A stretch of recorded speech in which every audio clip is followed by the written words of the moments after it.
অভিষেক দা তুমি লড়াই করো, ছাত্র যুব সঙ্গে আছে অভিষেক ব্যানার্জি।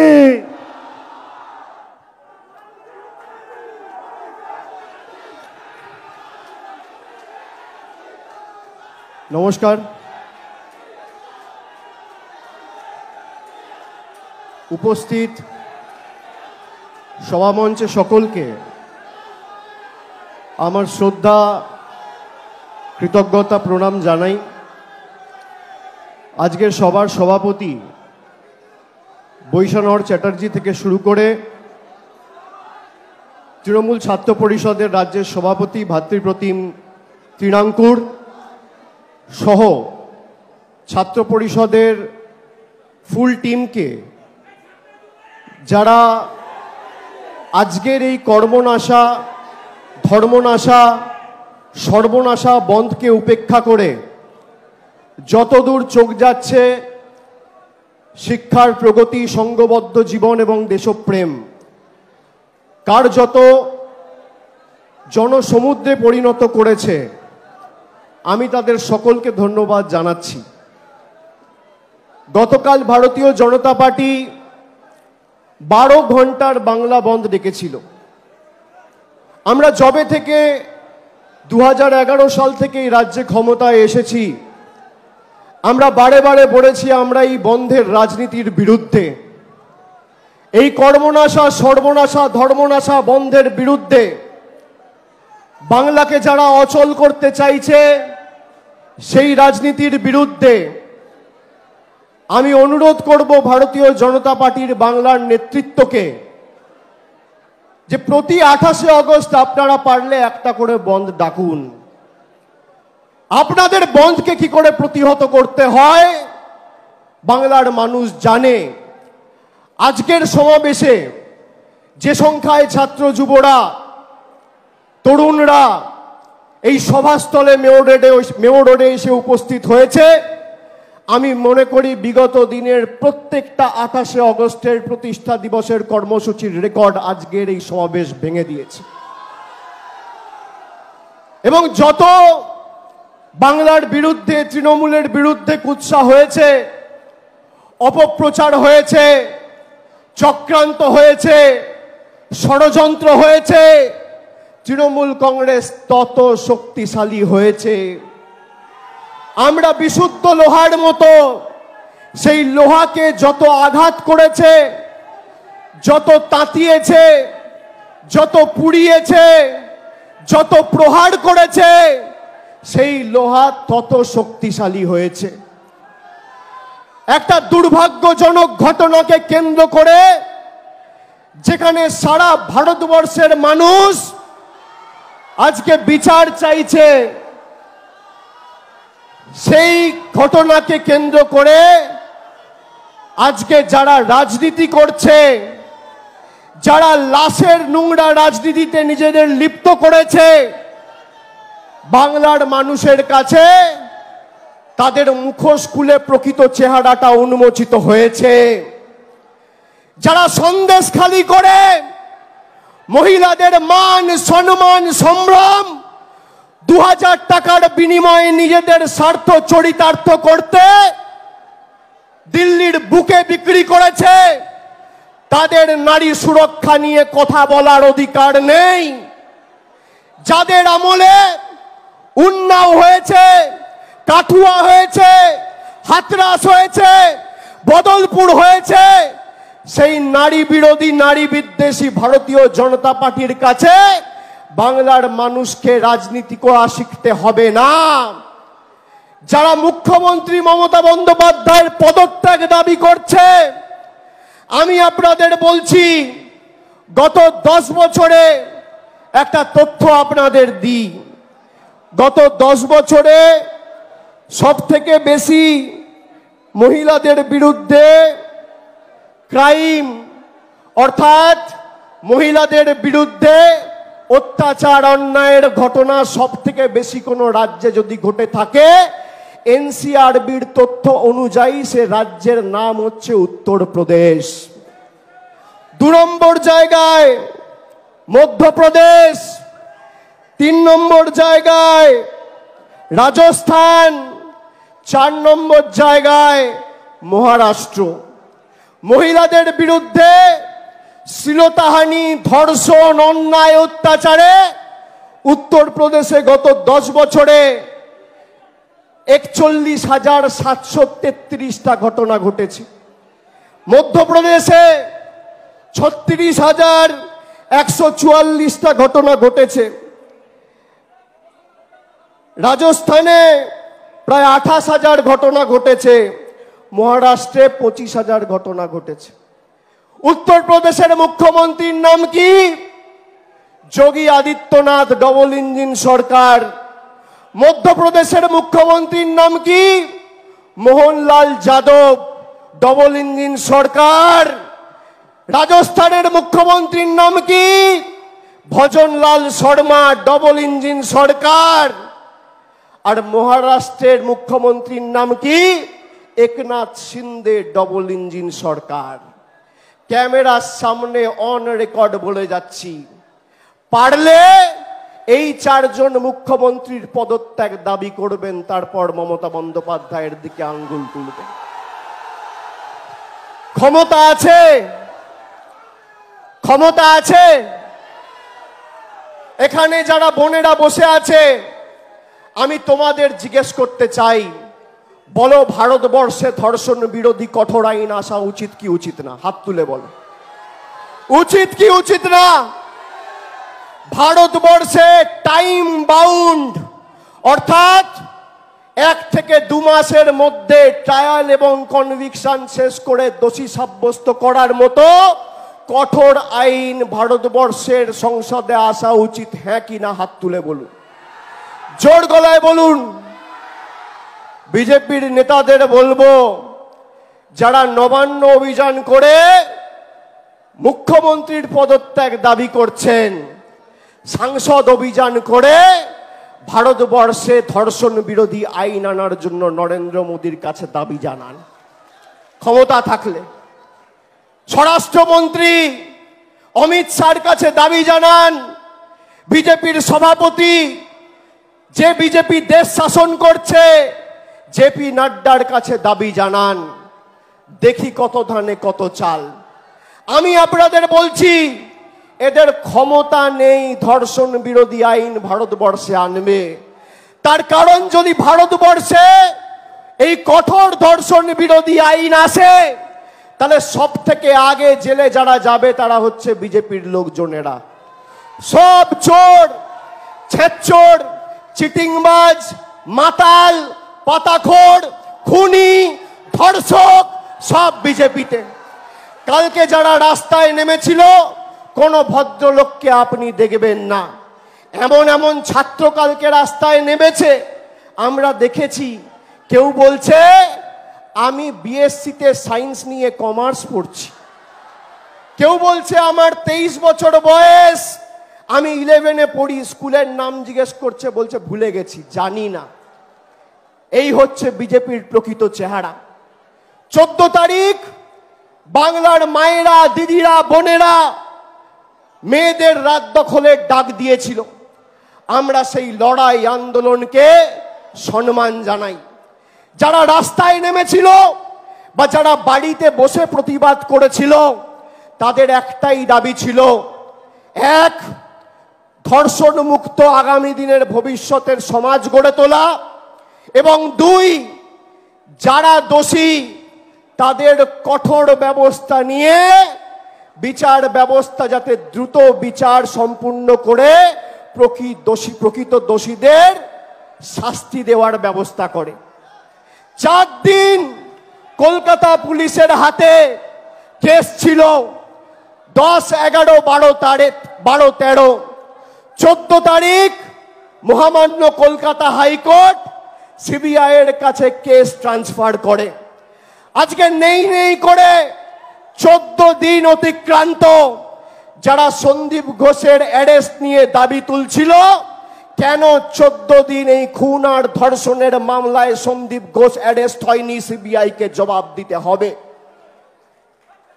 যারা একটা মৃত্যু নিয়ে রাজনীতি করে, শকুনের মতো সাধারণ মানুষ বলছে বিচার চাই, আমরা সবাই বলছি বিচার চাই, আমরা চাই প্রকৃত দোষীরা শাস্তি পাক।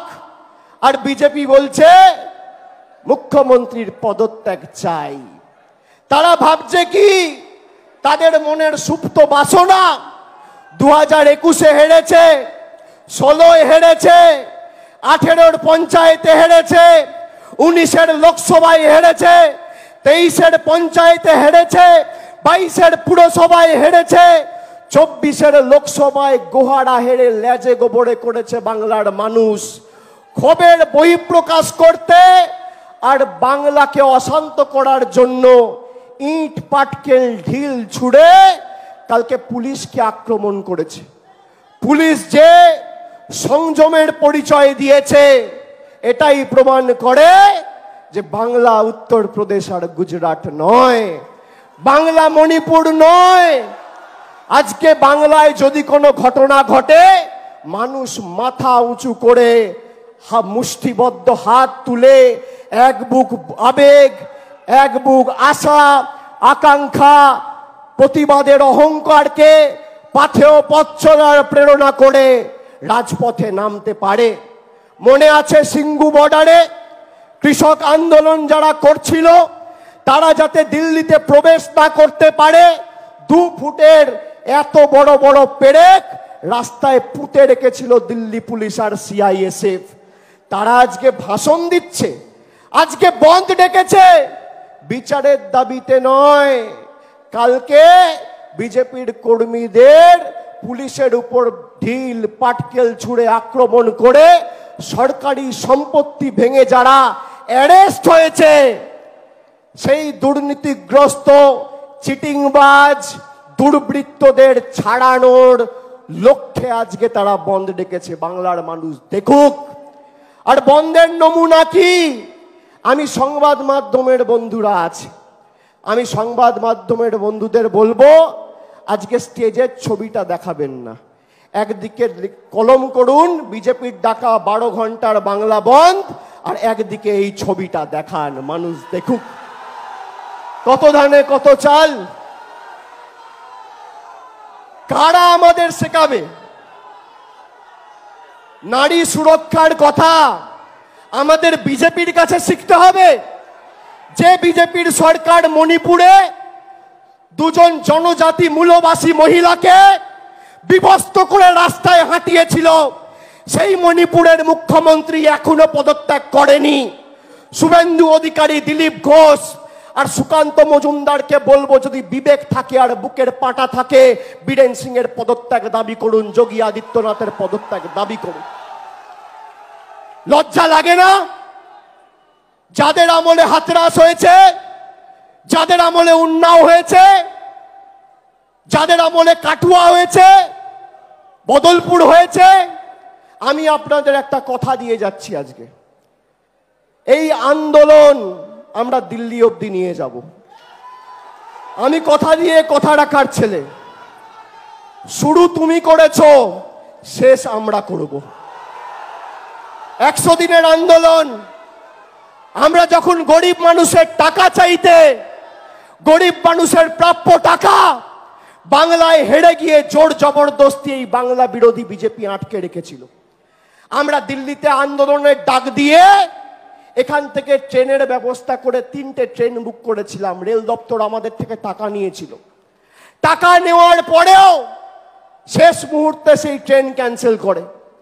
আর কালকে বিরোধী দলনেতা শুভেন্দু অধিকারী সংবাদ মাধ্যমে বিবৃতি দিয়ে বলছে যে আমরা ধন্যবাদ জানাই রেলকে, যাতে সাধারণ মানুষ, ছাত্র সমাজের প্রতিনিধিরা নবান্ন অভিযানে অংশগ্রহণ করতে পারে, তাই সব ট্রেনে স্পেশাল বগি, এক্সট্রা বগি লাগিয়েছে।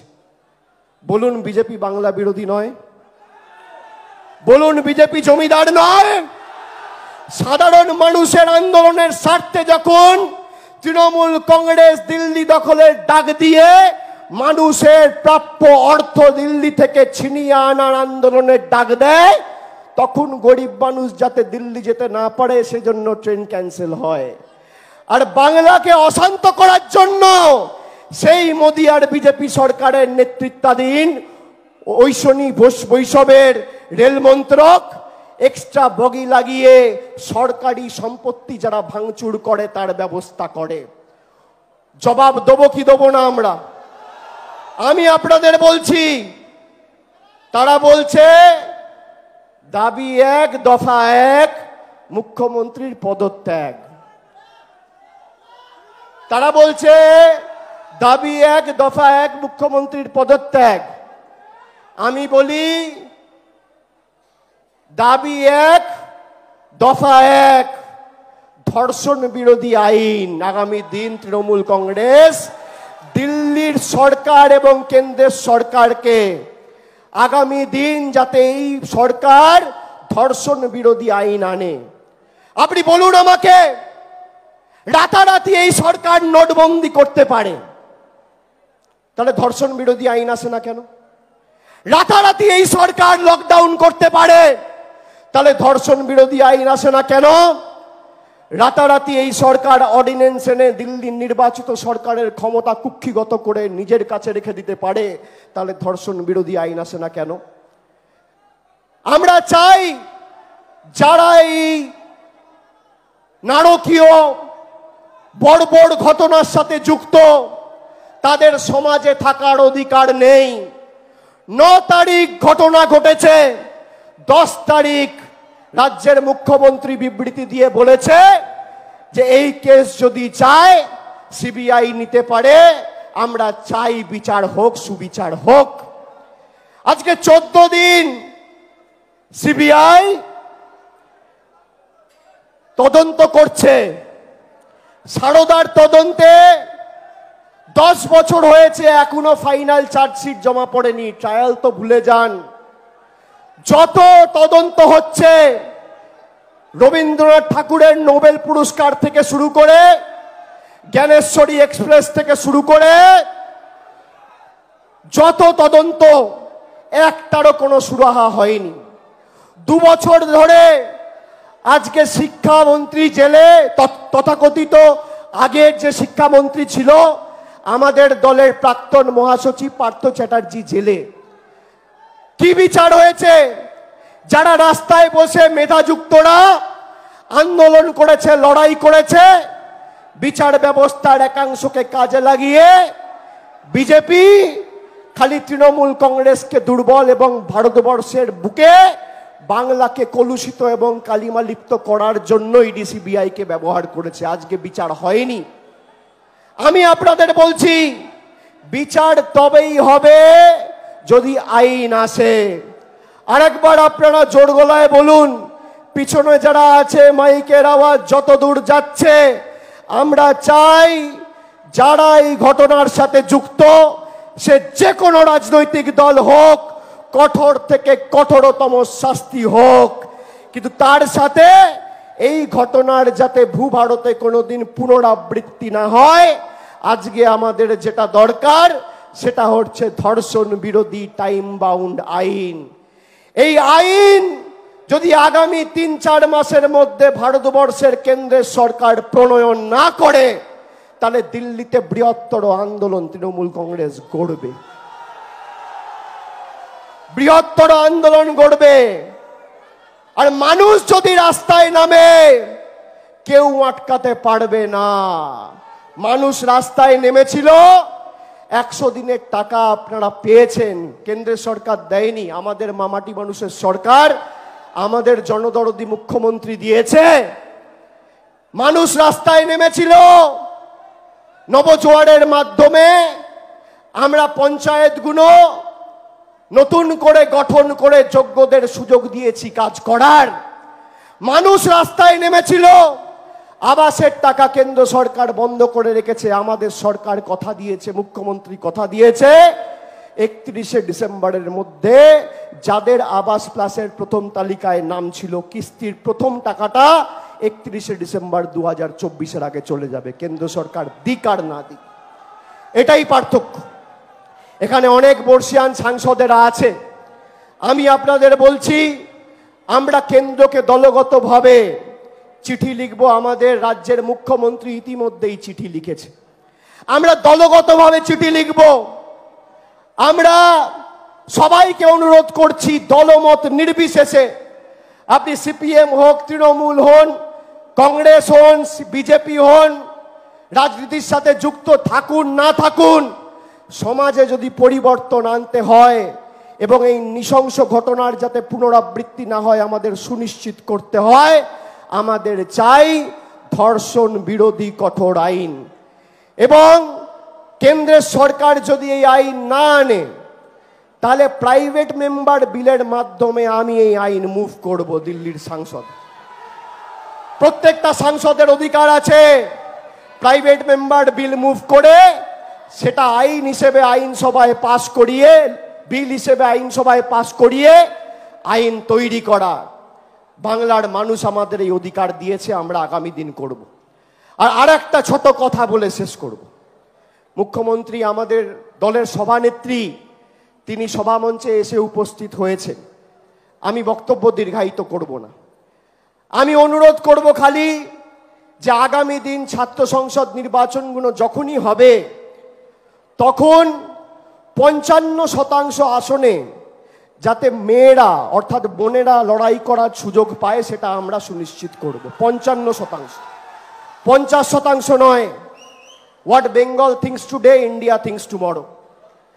আমরা মেয়েদেরকে, বোনেদেরকে, দিদিদেরকে যদি এই সুযোগ দিতে পারি, যেটা বাংলা করে দেখিয়েছে পঞ্চায়েত স্তরে, লোকসভায় আমরা করে দেখিয়েছি। বিজেপি এনেছিল উমেন রিজার্ভেশন বিল, লবডঙ্কা, কিচ্ছু করেনি। আমরা কথা দিয়েছি, কথা রেখেছি।